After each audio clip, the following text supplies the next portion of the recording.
ಪ್ರವಾಸಿ ಪ್ರಪಂಚದ ಟ್ರಾವೆಲ್ ಬುಲೆಟಿನ್ಗೆ ಸ್ವಾಗತ. ನಾನು ಸ್ವಾತಿ ಕೃಷ್ಣ. ಈಗ ಹೆಡ್ಲೈನ್ಸ್.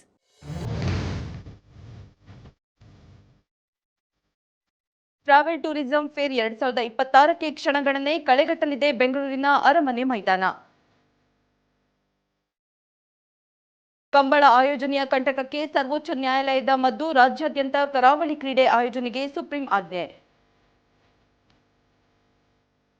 ಶರಾವತಿ ಪಂಪ್ ಸ್ಟೋರೇಜ್ ಜಲವಿದ್ಯುತ್ ಯೋಜನೆಗೆ ಮಧ್ಯಂತರ ತಡೆಯಾಜ್ಞೆ. ಮುಂದಿನ ಆದೇಶದವರೆಗೆ ಚಟುವಟಿಕೆಗಳನ್ನು ರದ್ದುಗೊಳಿಸುವಂತೆ ಹೈಕೋರ್ಟ್ ಸೂಚನೆ. ಭಾರತದಲ್ಲಿ ಹೆಚ್ಚಿದ ಸ್ಪೋರ್ಟ್ಸ್ ಟೂರಿಸಂ ಹವಾ. ವಿಮಾನಯಾನ ಸಂಸ್ಥೆಗಳ ಅಂಕಿಅಂಶಗಳು ಬಹಿರಂಗ. ಟ್ರಾವೆಲ್ ಟೂರಿಸಂ ಫೇರ್ 2026ಕ್ಕೆ ಕ್ಷಣಗಣನೆ ಪ್ರಾರಂಭವಾಗಿದೆ.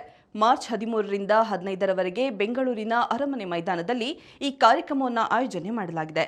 ಫೇರ್ ಫೆಸ್ಟ್ ಮೀಡಿಯಾ ಈ ಕಾರ್ಯಕ್ರಮವನ್ನು ಆಯೋಜನೆ ಮಾಡಲಿದ್ದು, ದೇಶ ವಿದೇಶದ ಪ್ರತಿಷ್ಠಿತ ಟೂರ್ ಆಪರೇಟರ್ಸ್, ಆತಿಥ್ಯ ಕ್ಷೇತ್ರದ ಉದ್ಯಮಿಗಳು, ವಿಮಾನಯಾನ ಸಂಸ್ಥೆಗಳು ಭಾಗವಹಿಸಲಿದೆ ಎಂದು ಆಯೋಜಕರು ತಿಳಿಸಿದ್ದಾರೆ. 6 ದೇಶಗಳಿಂದ ಮತ್ತು ದೇಶದ 15 ರಾಜ್ಯಗಳಿಂದ 150ಕ್ಕೂ ಅಧಿಕ ಎಕ್ಸಿಬಿಟರ್ಸ್ ಈ ಕಾರ್ಯಕ್ರಮದಲ್ಲಿ ಭಾಗವಹಿಸುತ್ತಿರುವುದು ವಿಶೇಷವಾಗಿದೆ.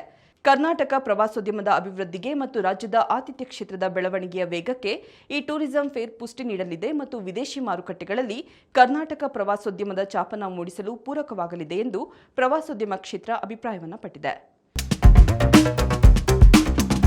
ಕರಾವಳಿಯ ಸಾಂಸ್ಕೃತಿಕ ಕ್ರೀಡೆ ಕಂಬಳ ದಕ್ಷಿಣ ಕನ್ನಡ ಮತ್ತು ಕರಾವಳಿಯ ಭಾಗಕ್ಕೆ ಮಾತ್ರ ಸೀಮಿತವಾಗಿತ್ತು. ತುಳುನಾಡ ಪಾರಂಪರಿಕ ಕ್ರೀಡೆಯನ್ನ ಆ ಪ್ರಾಂತ್ಯಕ್ಕೆ ಮಾತ್ರ ಸೀಮಿತಗೊಳಿಸಬೇಕು ಎಂದು ನ್ಯಾಯಾಲಯದ ಮೊರೆ ಹೋಗಲಾಗಿತ್ತು. ಆ ಅರ್ಜಿಯನ್ನ ದೇಶದ ಸರ್ವೋಚ್ಚ ನ್ಯಾಯಾಲಯ ತಿರಸ್ಕರಿಸಿದೆ. ಒಂದು ಸಂಸ್ಕೃತಿಯನ್ನ ರಾಜ್ಯದ ಇತರೆ ಭಾಗಗಳ ಜನರಿಗೆ ಪರಿಚಯಿಸುವುದರಲ್ಲಿ ತಪ್ಪೇನಿದೆ? ಕಂಬಳವನ್ನ ಒಂದು ನಿರ್ದಿಷ್ಟ ಪ್ರದೇಶಕ್ಕೆ ಮಾತ್ರ ಏಕೆ ಸೀಮಿತಗೊಳಿಸಬೇಕು ಎಂದು ಸುಪ್ರೀಂ ಕೋರ್ಟ್ ಅಭಿಪ್ರಾಯಪಟ್ಟಿದೆ. ಈ ಮೂಲಕ ಕರ್ನಾಟಕ ಹೈಕೋರ್ಟ್ ಆದೇಶವನ್ನ ಎತ್ತಿ ಹಿಡಿದಿದೆ.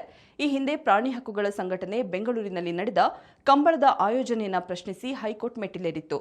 ಇದೀಗ ಸುಪ್ರೀಂ ಕೋರ್ಟ್ ಕೂಡ ರಾಜ್ಯದ ವಿವಿಧ ಸ್ಥಳಗಳಲ್ಲಿ ಕಂಬಳ ಆಯೋಜನೆ ಮಾಡಲು ಗ್ರೀನ್ ಸಿಗ್ನಲ್ ಅನ್ನು ನೀಡಿದೆ.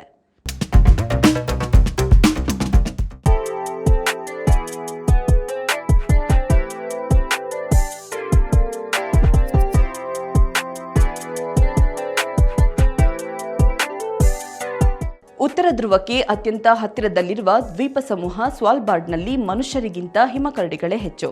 ಹಾಗಾಗಿ ಇಲ್ಲಿನ ನಿವಾಸಿಗಳು ಅಥವಾ ಪ್ರವಾಸಿಗರು ಜನವಸತಿ ಪ್ರದೇಶದಿಂದ ಹೊರಗೆ ಹೋಗಬೇಕಾದ್ರೆ ಸುರಕ್ಷತೆಗಾಗಿ ತಮ್ಮ ಜೊತೆಯಲ್ಲಿ ಕಡ್ಡಾಯವಾಗಿ ಬಂದೂಕನ್ನು ಇಟ್ಟುಕೊಳ್ಳಲೇಬೇಕು ಎಂಬ ಕಾನೂನಿದೆ.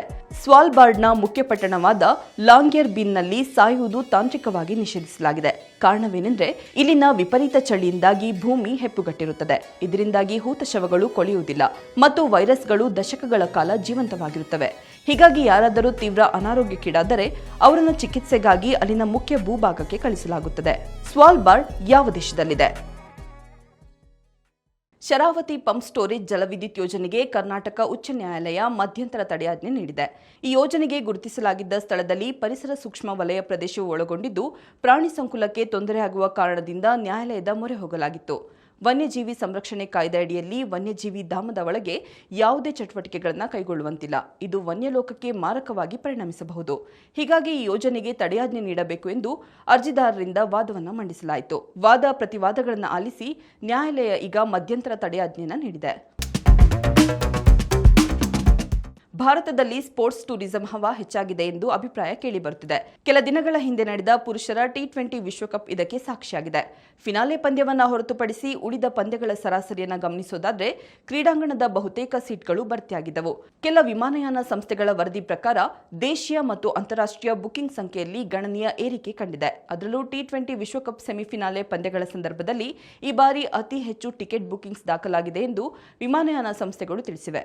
ಇದಲ್ಲದೆ ಅಹಮದಾಬಾದ್, ಮುಂಬೈ, ನವದೆಹಲಿ ಮತ್ತು ಪುಣೆ ನಗರಗಳಲ್ಲಿ ಹೆಚ್ಚಿನ ಸಂಖ್ಯೆಯಲ್ಲಿ ಹೋಟೆಲ್ ರೂಮ್ ಬುಕಿಂಗ್ಸ್ ಕಂಡುಬಂದಿದ್ದು, ಹೋಟೆಲ್ ಮಾಲೀಕರು ಸಂತಸವನ್ನು ವ್ಯಕ್ತಪಡಿಸಿದ್ದಾರೆ. ಕಳೆದ ವಿಶ್ವಕಪ್ಗೆ ಹೋಲಿಸಿದರೆ 2026ರ T20 ವಿಶ್ವಕಪ್ಗೆ ಆಗಮಿಸಿದ ಕ್ರಿಕೆಟ್ ಪ್ರೇಮಿಗಳ ಸಂಖ್ಯೆಯೂ ಹೆಚ್ಚಾಗಿದೆ ಎಂದು ಅಂಕಿಅಂಶಗಳಿಂದ ತಿಳಿದುಬಂದಿದೆ.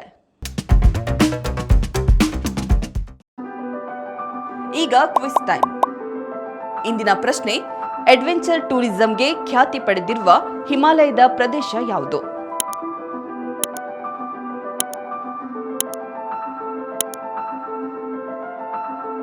ಸರಿಯಾದ ಉತ್ತರವನ್ನ ಕಾಮೆಂಟ್ ಮೂಲಕ ತಿಳಿಸಿ.